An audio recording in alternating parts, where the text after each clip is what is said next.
Terima kasih atas kesempatannya.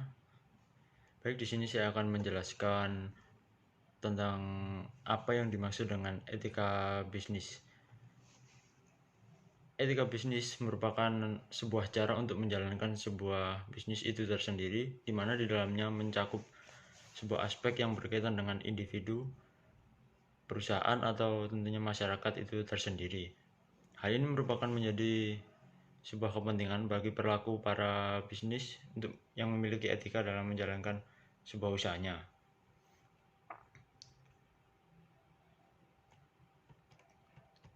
Tujuannya dari etika dalam berbisnis adalah mendorong kesadaran moral pebisnis, kemudian dilanjutkan lagi yang kedua, menjaga tata sikap dan perilaku dalam berbisnis. Yang ketiga, memberikan batasan untuk tetap menjalankan bisnis yang baik. Kemudian memberikan citra perusahaan yang baik.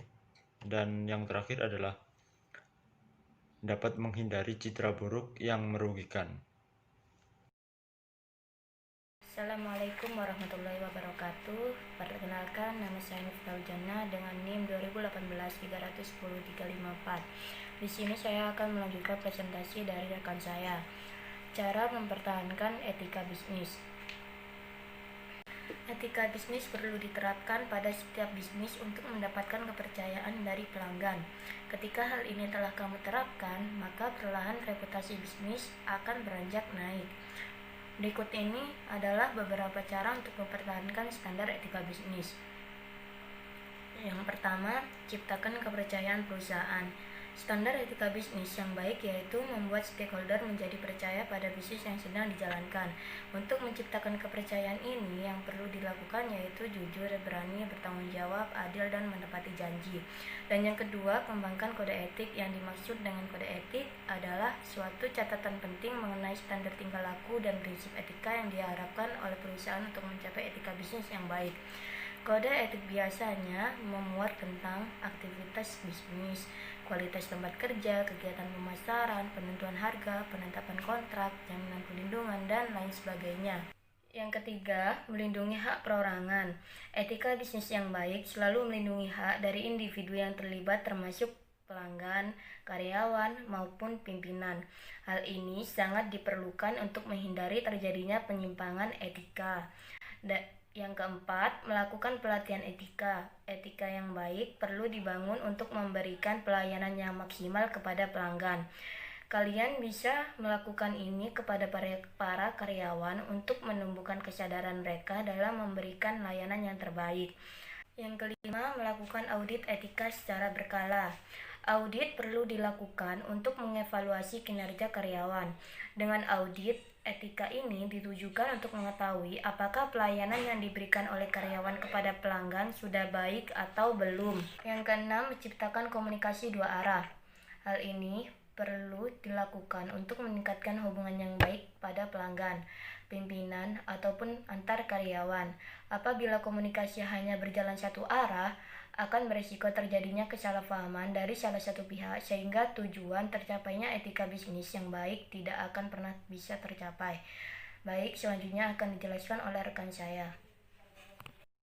Assalamualaikum warahmatullahi wabarakatuh. Terima kasih atas kesempatannya. Nama saya Vivi Elda Amelia, NIM 2018-310-414. Di sini saya akan menjelaskan tentang prinsip etika dalam perilaku bisnis. Yang pertama ada prinsip otonomi. Prinsip otonomi ini adalah suatu kebebasan untuk perusahaan dalam memiliki kewenangan sesuai visi misi yang telah ditentukan dalam bidangnya. Contoh dari prinsip otonomi ini adalah suatu perusahaan itu tidak bergantung pada pihak manapun dalam pengambilan keputusannya ataupun yang lainnya. Nah, yang kedua yaitu prinsip kejujuran. Prinsip kejujuran ini adalah nilai yang paling penting untuk mengembangkan suatu perusahaan. Contohnya semisal harga yang diberikan oleh perusahaan itu sesuai dengan kualitas yang diberikan juga oleh perusahaan. Nah, selanjutnya yaitu prinsip keadilan. Prinsip keadilan ini adalah pengukuran keadilan bagi pihak-pihak yang terkait. Contohnya seperti penggajian yang layak bagi para pegawai ataupun karyawan. Yang terakhir yaitu prinsip hormat pada diri sendiri. Nah, pada prinsip ini lebih berdampak pada perusahaan itu sendiri. Contohnya semisal kayak manajemen perusahaan itu lebih berorientasi pada keinginan para customernya. Jadi para customernya itu akan lebih fanatis terhadap perusahaan tersebut karena keinginannya dan keminatannya itu lebih terpenuhi oleh perusahaan itu. Nah, selanjutnya adalah manfaat perusahaan yang berperilaku etis. Yang pertama ada terhindar dari reputasi buruk. Nah, karena perusahaan ini memiliki perilaku yang etis sesuai etika bisnis, jadi akan terhindar dari isu-isu buruk yang beredar di luaran sana tentang perusahaan tersebut. Yang kedua ada jaringan kerja yang semakin kompleks.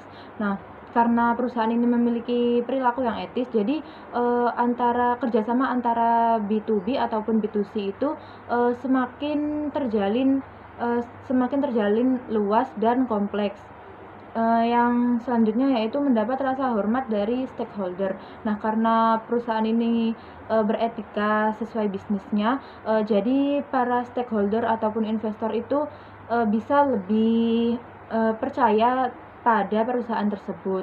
Terus yang terakhir yaitu dapat menambah uang dalam bisnis. Nah, karena perusahaan ini berperilaku etis tadi, jadi para investor itu lebih bisa percaya pada perusahaan tersebut untuk menginvestasi hartanya ke perusahaan itu. Nah, sekian penjelasan dari kelompok kami, kurang lebihnya mohon maaf. Wassalamualaikum warahmatullahi wabarakatuh.